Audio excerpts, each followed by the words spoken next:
Hello student, I am Jilajit Yadav, class 12 chemistry. Today our topic is commercially preparation of nitrogen, यानी हम लोग कैसे industries में nitrogen का प्रिपरेशन करते हैं. Commercially preparation of nitrogen. Nitrogen is obtained commercially by liquefaction and fractional distillation of air. यानी nitrogen जो है एयर के लिक्विफैक्शन एंड फ्रैक्शनल डिस्टिलेशन से कमर्शियली प्रिपेयर की जाती है. यानी nitrogen is obtained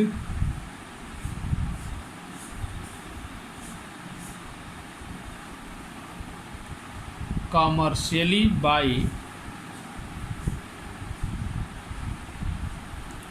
liquefaction and fractional distillation of air. This process mainly involves two steps. Number one, air is reduced to liquid air. लिख दे रहा हूँ language. Air is reduced to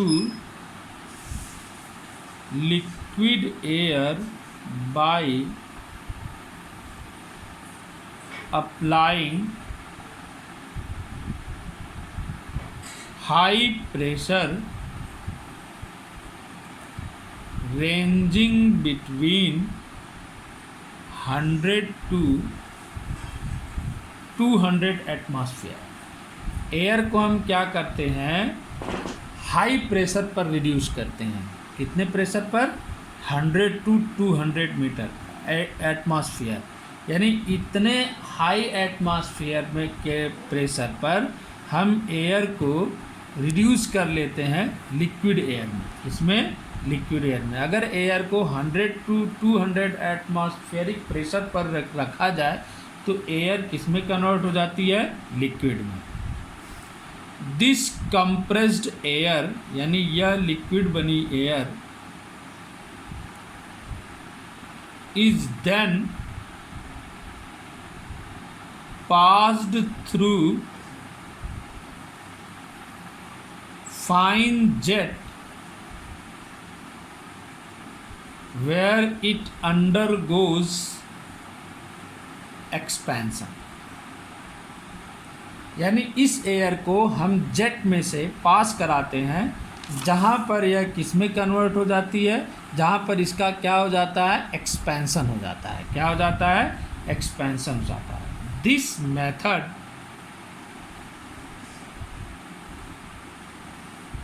is repeated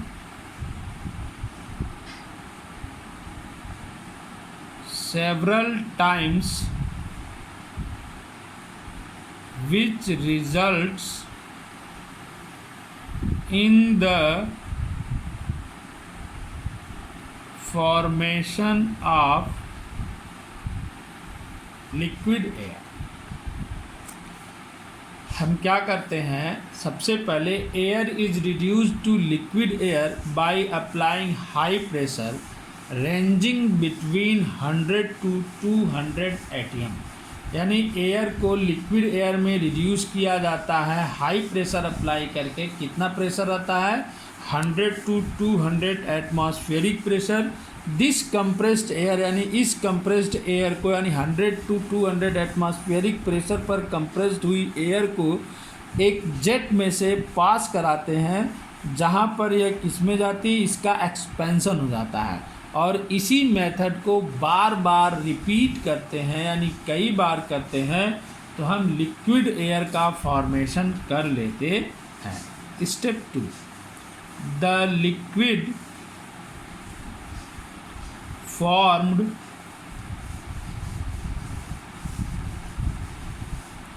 undergoes fractional distillation, the boiling point of dinitrogen is lower than that of the liquid oxygen, and hence it distills out. क्या करते हैं, इस liquid form यानी जो air liquid में convert हो जाती है उसे फ्रैक्शनल डिस्टिलेशन करते हैं, उसका फ्रैक्शनल डिस्टिलेशन कराया जाता है। और जो बॉइलिंग पॉइंट ऑफ डाइनाइट्रोजन है वह ऑक्सीजन से क्या होती है, लोअर होती है। क्या होती है, लोअर होती है। तो तुरंत जो है ऑक्सीजन जो है नीचे रह जाता है और नाइट्रोजन बॉयल करके इसमें से क्या हो जाता है, डिस्टिल हो जाता है। And leaving behind liquid oxygen, nitrogen is obtained from the impure liquid। ठीक, कैसे कमर्शियली नाइट्रोजन गैस प्रिपेयर होती है? Nitrogen gas commercially fractional distillation method से ही बनाई जाती है। इसके 2 स्टेप होते हैं। Number 1, air is reduced to liquid air by applying high pressure ranging between 100 to 200 atm, यानी एयर को लिक्विड एयर में रिड्यूस करते हैं हाई प्रेशर अप्लाई करके। कितना प्रेशर अप्लाई होता है, 100 to 200 एटमॉस्फेरिक प्रेशर।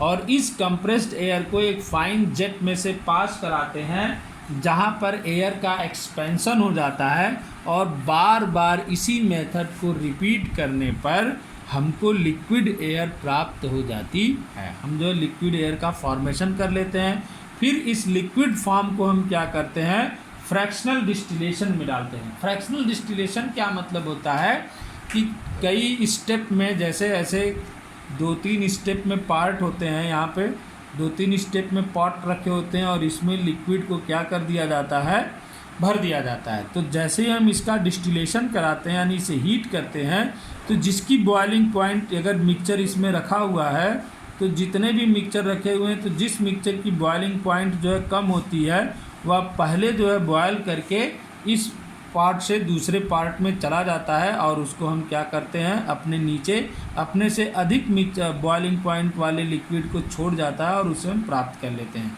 तो यहाँ पर जो डाइनाइट्रोजन है इसकी बॉइलिंग पॉइंट जो होती है वह लिक्विड ऑक्सीजन से क्या होती है, लोअर होती है। यानी लिक्विड नाइट्रोजन की बॉइलिंग पॉइंट लिक्विड ऑक्सीजन से लोअर होती है। तो जब हम इस लिक्विफाइड एयर को एक फ्रैक्शनल डिस्टिलेशन मेथड के पॉट में डालते हैं, तो तुरंत क्या होता है कि जो हमारा नाइट्रोजन है उसकी बॉइलिंग पॉइंट लोअर होने के कारण वह क्या होती है, उस मिक्सचर से बाहर चली जाती है दूसरे पार्ट में, और अपने पीछे नीचे जो है लिक्विड ऑक्सीजन को छोड़ जाती है। और इस तरीके से इम्प्योर लिक्विड से हमको नाइट्रोजन क्या हो जाती है, प्राप्त हो जाती है। क्या हो जाती है, प्राप्त हो जाती है। Physical properties of dinitrogen. Number 1, nitrogen is a colourless and odourless. Nitrogen जो होती है वह कलरलेस होती है और अडरलेस होती है। कलरलेस और अडरलेस होती है, यानी कि नाइट्रोजन का न तो कोई कलर होता है और न ही कोई अडर होती है, और यह एक नॉन टॉक्सिक गैस है। कैसी गैस होती है यह? नॉन टॉक्सिक गैस होती है। Number 2, it is Sprüngli soluble in water. यह वाटर में क्या होती है, स्प्रिंगली सॉल्युबल होती है। स्प्रिंगली मतलब बहुत कम, यानी बहुत आंशिक रूप से यह वाटर में क्या होती है, सॉल्युबल होती है। Number 3, nitrogen undergoes condensation to form a colourless liquid which on solidification results in the formation of snow like mass. Nitrogen जो होती है कंडेंसेशन में जाती है और इसका सॉलिडिफिकेशन कराने पर यह स्नो लाइक मास बनाती है। तो क्या है, 3 फिजिकल प्रॉपर्टीज़ हैं डाई नाइट्रोजन के। Number 1, nitrogen is a colourless and odourless. Nitrogen जो होती है वह कलरलेस होती है और अडरलेस होती है, और कैसी होती है, नॉन टॉक्सिक होती है। कैसी गैस होती है, नॉन टॉक्सिक होती है। Number 2, it is Sprüngli soluble in water. यह वाटर में स्प्रिंगली सॉल्युबल होती है।